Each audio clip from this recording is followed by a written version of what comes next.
राधे राधे, हरे कृष्णा। दोस्तों, आज हम आपके लिए भगवान श्री कृष्ण की लीलाओं के अंतर्गत 72वां अध्याय लेकर प्रस्तुत हैं, जिसके अंतर्गत राजा जरासंध की मुक्ति का वर्णन किया गया है। उस भव्य सभा में माननीय व्यक्ति, नागरिक, मित्रगण, संबंधी, ब्राह्मण, क्षत्रिय एवं वैश्यगण उपस्थित थे। वहां अपने भ्राताओं एवं सभी की उपस्थिति में महाराज युधिष्ठिर ने भगवान श्री कृष्ण को इस प्रकार संबोधित किया। मेरे प्रिय श्री कृष्ण, राजसूय नामक यज्ञ सम्राट द्वारा संपन्न किया जाता है तथा इसे सभी यज्ञों का राजा माना जाता है। इस यज्ञ को संपन्न करके मैं सभी देवताओं को संतुष्ट करना चाहता हूँ, जो इस भौतिक विश्व के अंदर आपके समर्थ प्रतिनिधि हैं। मैं यह भी चाहता हूँ कि आप कृपा पूर्वक इस महान कार्य में मेरी सहायता करें, जिससे उसे सफलतापूर्वक संपन्न किया जा सके। जहाँ तक हम पांडवों का प्रश्न है, हमें देवताओं से मांगने के लिए कुछ नहीं है। हम व्यक्तिगत रूप से आपके भक्त बनकर पूर्ण रूप से संतुष्ट हैं। जैसा कि आप भगवत गीता में कहते हैं, जो व्यक्ति भौतिक इच्छाओं से भ्रमित है वे देवताओं की उपासना करते हैं, परंतु हमारा उद्देश्य भिन्न है। मैं इस राजसूय यज्ञ को संपादित करना चाहता हूँ और देवताओं को आमंत्रित करके यह दिखाना चाहता हूँ कि उनके पास ऐसी कोई शक्ति नहीं है जो आपसे स्वतंत्र हो। वे सभी आपके दास हैं तथा आप श्री भगवान हैं।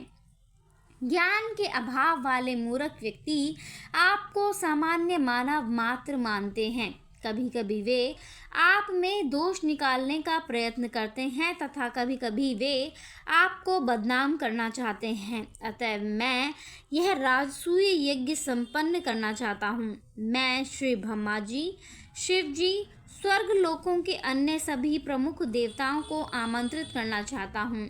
उस सभा में मैं यह प्रमाणित करना चाहता हूँ कि आप श्री भगवान हैं और प्रत्येक व्यक्ति आपका दास है। मेरे प्रिय भगवान, जो व्यक्ति सदैव कृष्ण भावना अमृत में है और जो आपके चरण कमलों अथवा आपकी पादुकाओं का स्मरण करते हैं, वे भौतिक जीवन के प्रदूषण से मुक्त हो जाते हैं।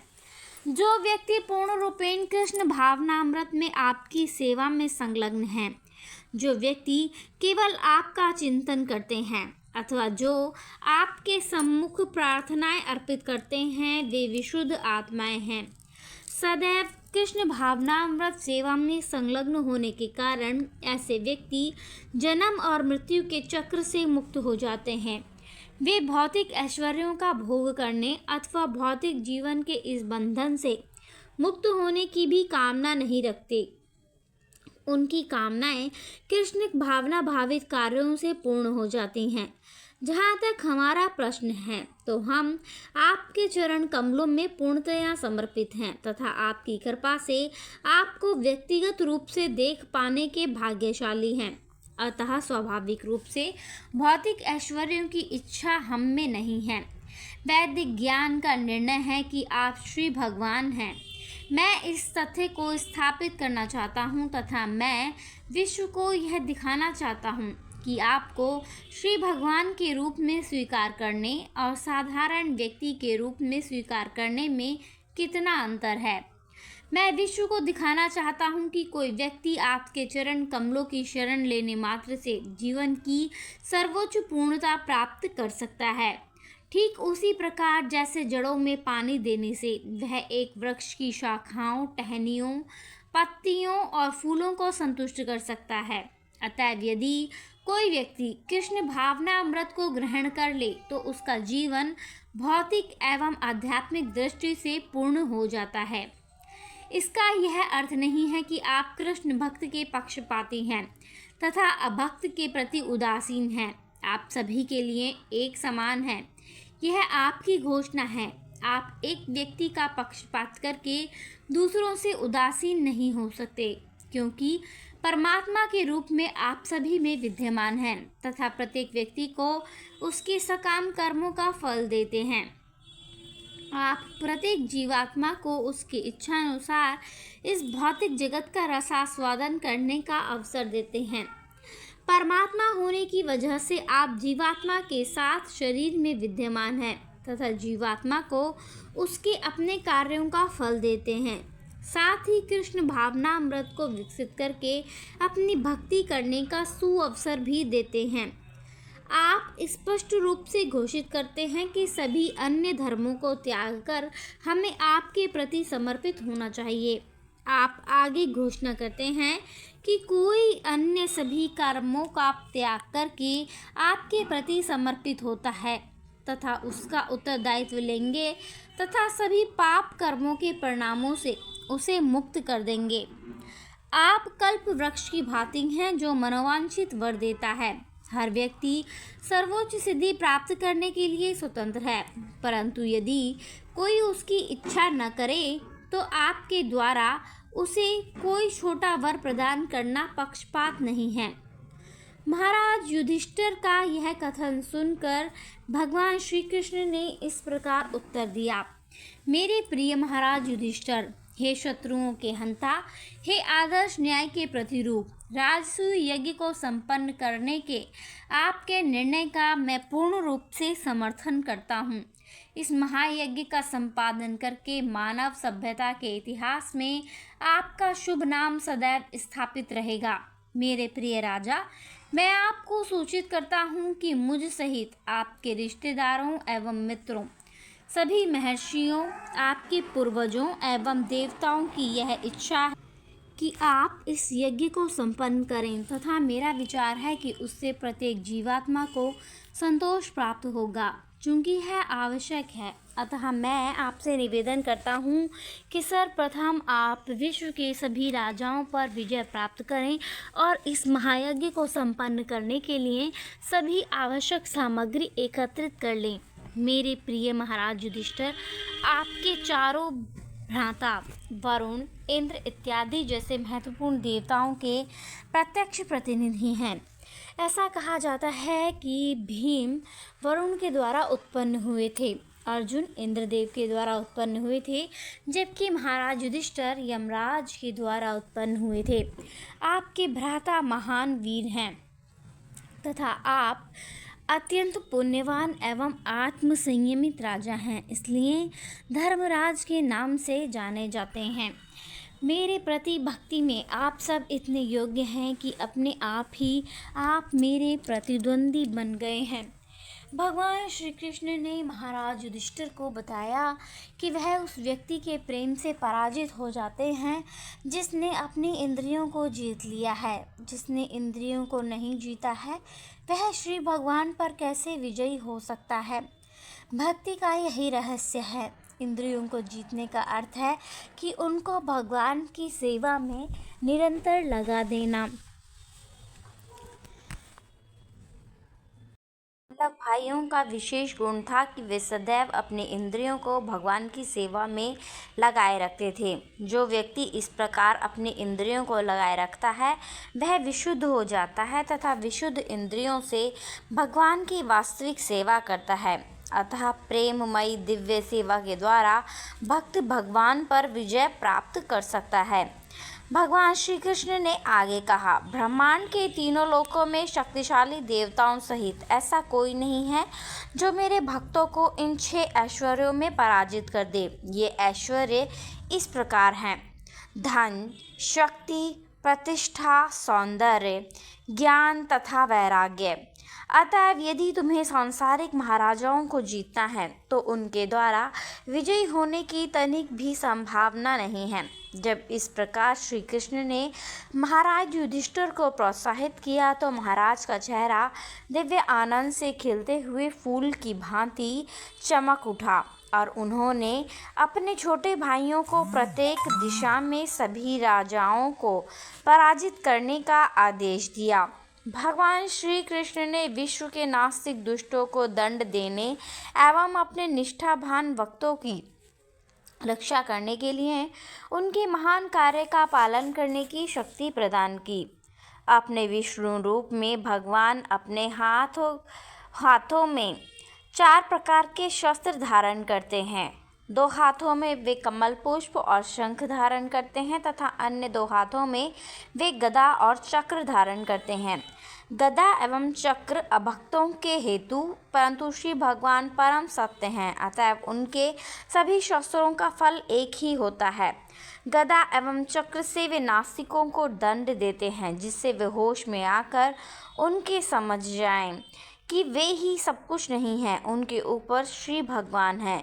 शंख को बजाकर एवं कमल पुष्प से आशीर्वाद देकर वे सदैव भक्तों को विश्वास दिलाते हैं कि उन्हें कोई भी पराजित नहीं कर सकता, चाहे कितना भी बड़ा संकट क्यों न हो। अतः भगवान श्री कृष्ण के संकेत से आश्वस्त होकर युधिष्ठिर महाराज ने अपने सबसे छोटे भ्राता सहदेव सहित सुजय वंश के सैनिकों को आदेश दिया कि वे दक्षिणी देशों को पराजित करें। उसी प्रकार उन्होंने नकुल सहित मत्स्य देश के सैनिकों को पश्चिमी दिशा के राजाओं को पराजित करने का आदेश दिया। उन्होंने कैकेयी देश के सैनिकों को अर्जुन के साथ उत्तरी दिशा के राजाओं को हराने का आदेश दिया तथा भीमसेन सहित मध्य देश के सैनिकों को आदेश दिया गया कि वे पूर्वी दिशा के राजाओं पर विजय प्राप्त करें। यह ध्यान रखने योग्य बात है कि अपने भ्राताओं को विभिन्न दिशाओं में विजय प्राप्त करने के लिए भेजने के पीछे महाराज युधिष्ठिर का वस्तुतः यह उद्देश्य नहीं था कि वे राजाओं पर हमला बोल दें। वास्तव में उनके भ्राता विभिन्न दिशाओं में राजाओं को महाराज युधिष्ठिर के द्वारा राजसूय यज्ञ करने के संपन्न कराने के इरादा समाचार देने गए थे।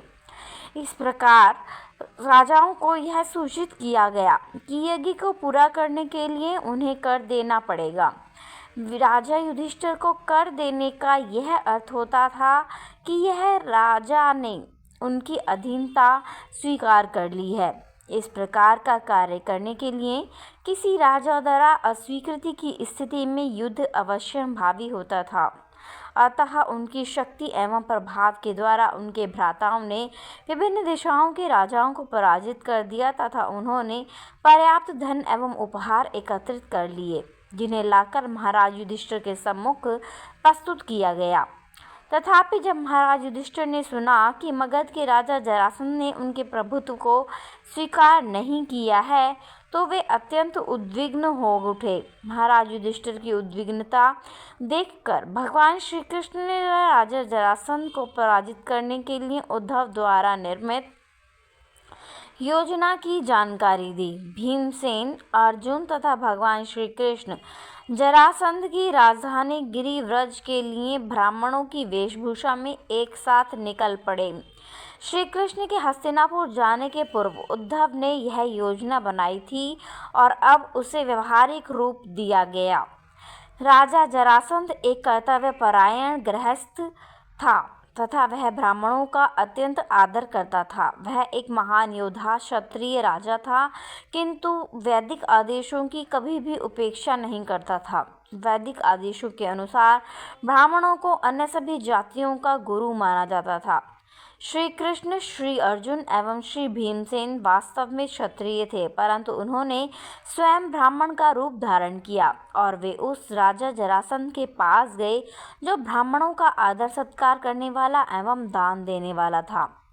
ब्राह्मणों की वेशभूषा में भगवान श्री कृष्ण ने राजा से कहा, हम आप श्रीमान की महिमा की जय जयकार करते हैं। हम आपके शाही महल के 3 अतिथि हैं तथा हम बहुत दूर से आ रहे हैं।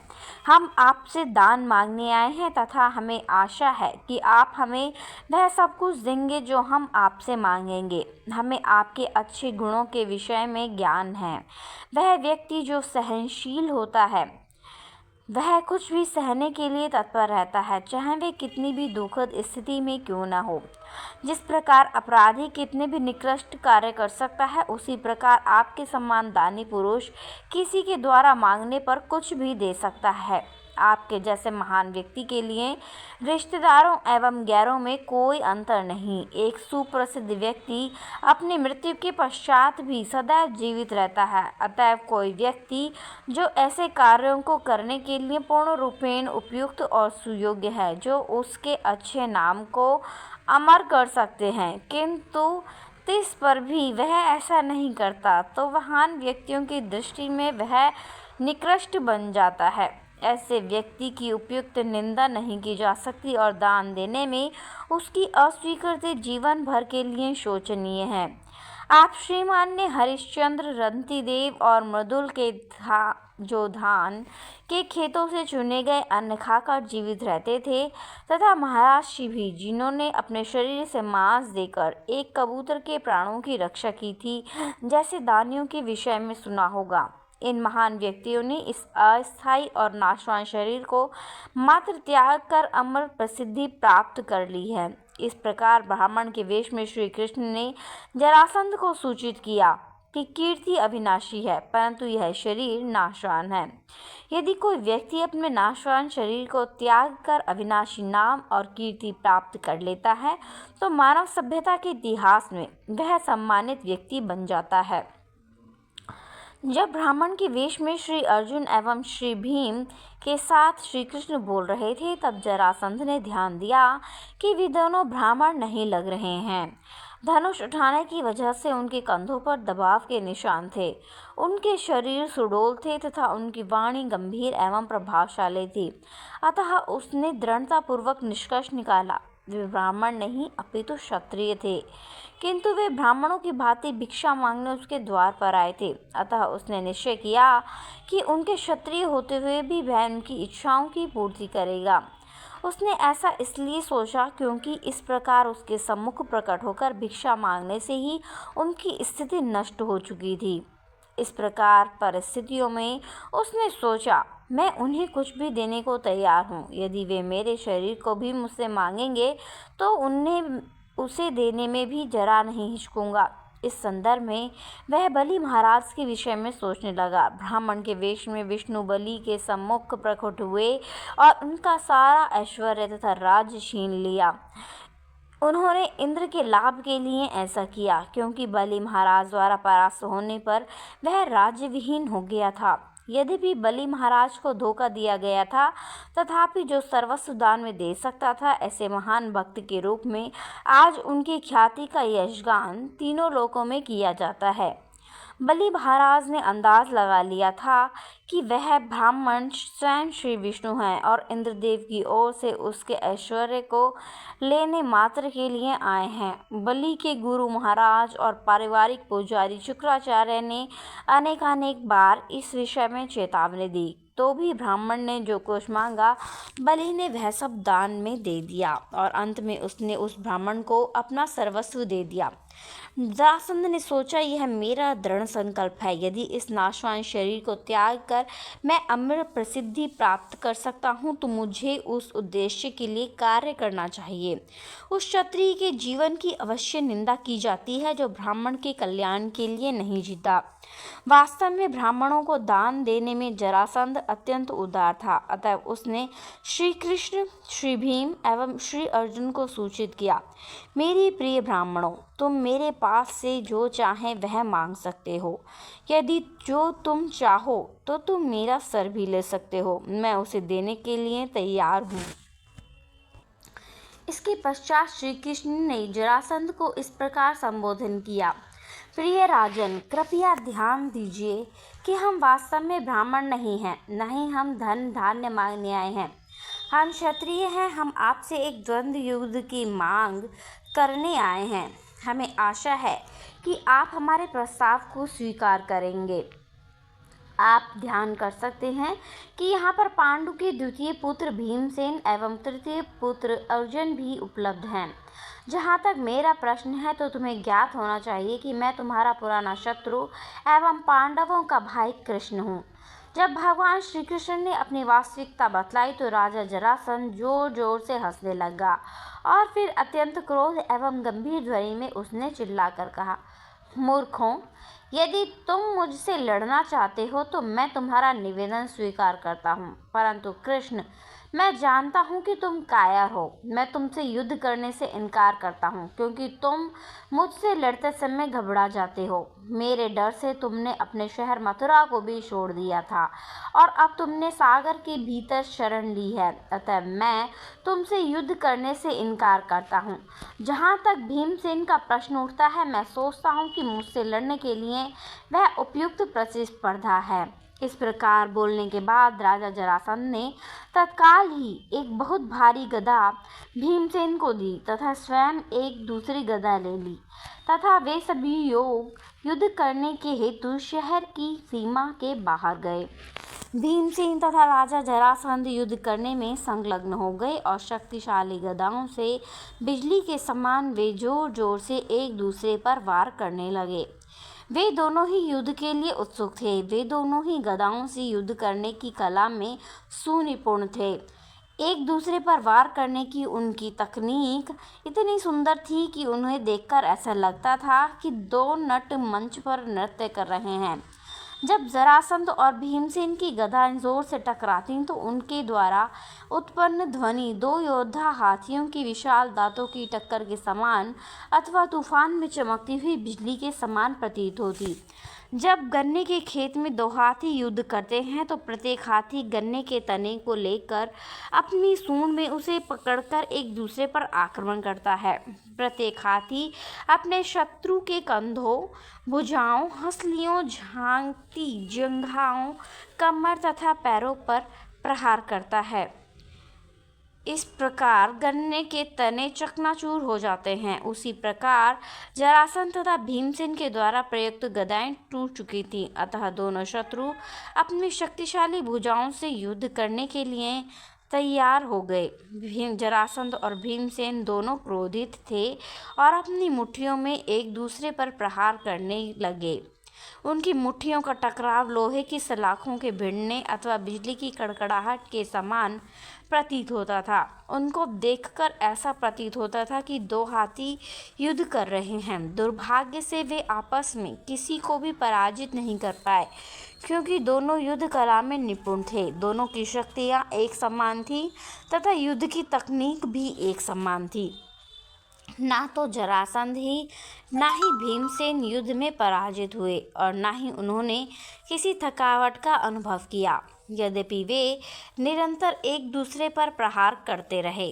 दिवस की समाप्ति होने पर दोनों जरासंध के महल में मित्र बनकर रहते तथा अगले दिन वे फिर युद्ध करने लगते।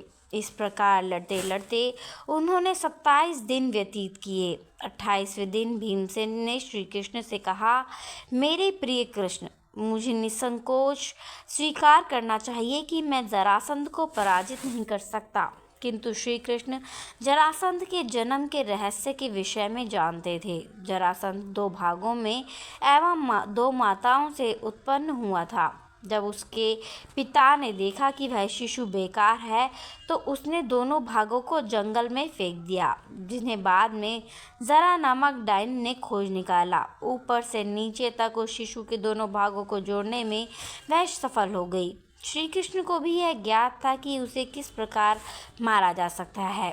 उन्होंने भीमसेन को संकेत किया क्योंकि जरासंध को उसके शरीर के 2 भागों को जोड़कर जीवित किया गया था, इसीलिए उसे इन 2 भागों को अलग करके मारा जा सकता है।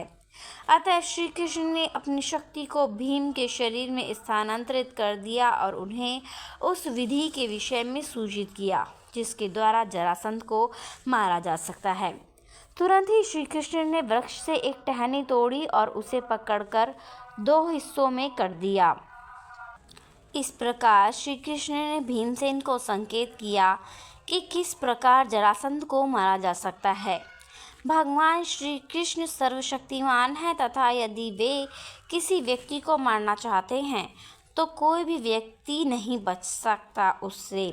इस प्रकार यदि वे किसी की रक्षा करना चाहते हैं तो वे किसी की भी उसकी रक्षा करना चाहते हैं तो कोई भी व्यक्ति उस व्यक्ति को नहीं मार सकता। भगवान श्री कृष्ण के संकेतों के अनुसार भीमसेन ने तत्काल ही जरासंध के पैरों को पकड़ा तथा उसे धरती पर जोर से पटक दिया। जब जरासंध धरती पर गिर गया तो भीमसेन ने तत्काल ही जरासंध के एक पैर को धरती पर दबाया तथा दूसरे पैर को अपने दोनों हाथों से उठाया। जरासंध को इस प्रकार पकड़कर उसने गुदा से लेकर सर तक उसके शरीर के 2 टुकड़े कर दिए। जिस प्रकार हाथी एक वृक्ष की टहनियों के 2 टुकड़े करता है, उसी प्रकार भीमसेन ने जरासंध के शरीर को 2 खंडों में अलग कर दिया।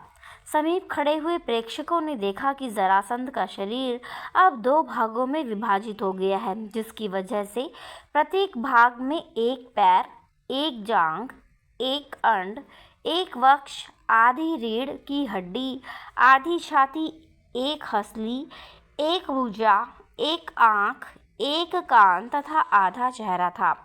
जैसे ही जरासंध की मृत्यु के समाचार की घोषणा हुई, वैसे ही मगध के सभी नागरिक हाय हाय करके चिल्लाने लगे, जबकि भगवान श्री कृष्ण एवं अर्जुन भीम को बधाई देने के लिए उसका आलिंगन करने लगे।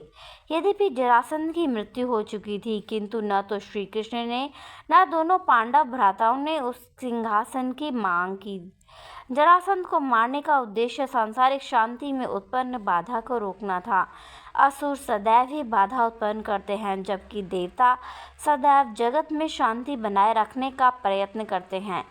भगवान श्री कृष्ण का उद्देश्य धर्मपरायण लोगों की रक्षा करना तथा उन 2 दानवों का वध करना है जो शांतिमय स्थिति को भंग करते हैं। अतः भगवान श्री कृष्ण ने तुरंत जरासंध के पुत्र सहदेव को बुलाया और उचित धार्मिक क्रियाओं को संपन्न करके उससे अपने पिता की गद्दी पर बैठकर अपने राज्य पर शांतिपूर्वक शासन करने के लिए कहा। भगवान श्री कृष्ण संपूर्ण सृष्टि के स्वामी हैं तथा वे चाहते हैं कि सभी सुखपूर्वक रहें और कृष्ण भावनामृत का पालन करें। सहदेव को सिंहासन पर बिठाने के पश्चात उन्होंने उन सभी राजाओं एवं राजकुमारों को मुक्त कर दिया जिन्हें जरासंध ने अकारण ही बंदी बना रखा था। इस प्रकार लीला पुरुषोत्तम भगवान श्री कृष्ण के अंतर्गत जरासंध की मुक्ति नामक 72वें अध्याय का भक्ति वेदांत तात्पर्य संपूर्ण हुआ। राधे राधे, हरे कृष्णा। धन्यवाद।